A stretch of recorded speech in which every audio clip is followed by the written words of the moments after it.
Now about that time Herod the king stretched forth his hands to vex certain of the church, and he killed James the brother of John with the sword. And because he saw it pleased the Jews, he proceeded further to take Peter also. Then were the days of unleavened bread. And when he had apprehended him, he put him in prison, and delivered him to 4 quaternions of soldiers to keep him, intending after Easter to bring him forth to the people.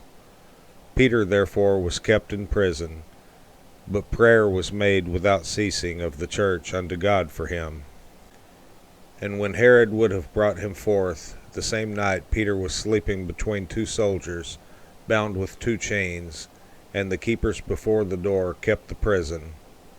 And behold, the angel of the Lord came upon him, and a light shined in the prison. And he smote Peter on the side, and raised him up, saying, Arise up quickly. And his chains fell off from his hands. And the angel said unto him, Gird thyself, and bind on thy sandals. And so he did. And he saith unto him, Cast thy garment about thee, and follow me.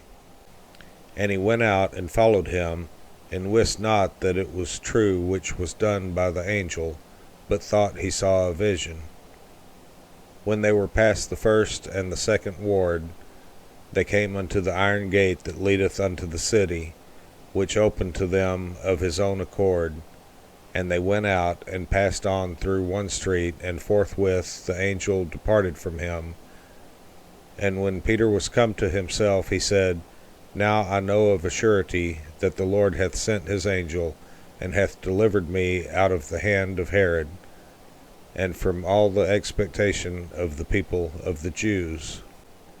And when he had considered the thing, he came to the house of Mary, the mother of John, whose surname was Mark, where many were gathered together praying. And as Peter knocked at the door of the gate, a damsel came to hearken, named Rhoda. And when she knew Peter's voice, she opened not the gate for gladness, but ran in, and told how Peter stood before the gate. And they said unto her, Thou art mad. But she constantly affirmed that it was even so. Then said they, It is his angel. But Peter continued knocking, and when they had opened the door and saw him, they were astonished. But he, beckoning unto them with the hand to hold their peace, declared unto them how the Lord had brought him out of the prison. And he said, Go show these things unto James and to the brethren. And he departed, and went into another place. Now as soon as it was day, there was no small stir among the soldiers, what was become of Peter. And when Herod had sought for him, and found him not, he examined the keepers, and commanded that they should be put to death. And he went down from Judea to Caesarea, and there abode. And Herod was highly displeased with them of Tyre and Sidon. But they came with one accord to him, and, having made Blastus the king's chamberlain their friend, desired peace, because their country was nourished by the king's country.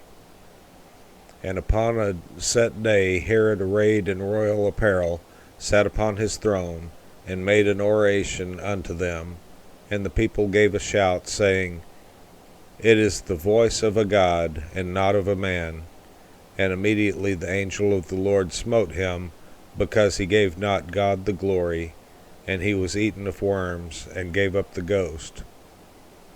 But the word of God grew and multiplied, and Barnabas and Saul returned from Jerusalem when they had fulfilled their ministry, and took with them John, whose surname was Mark.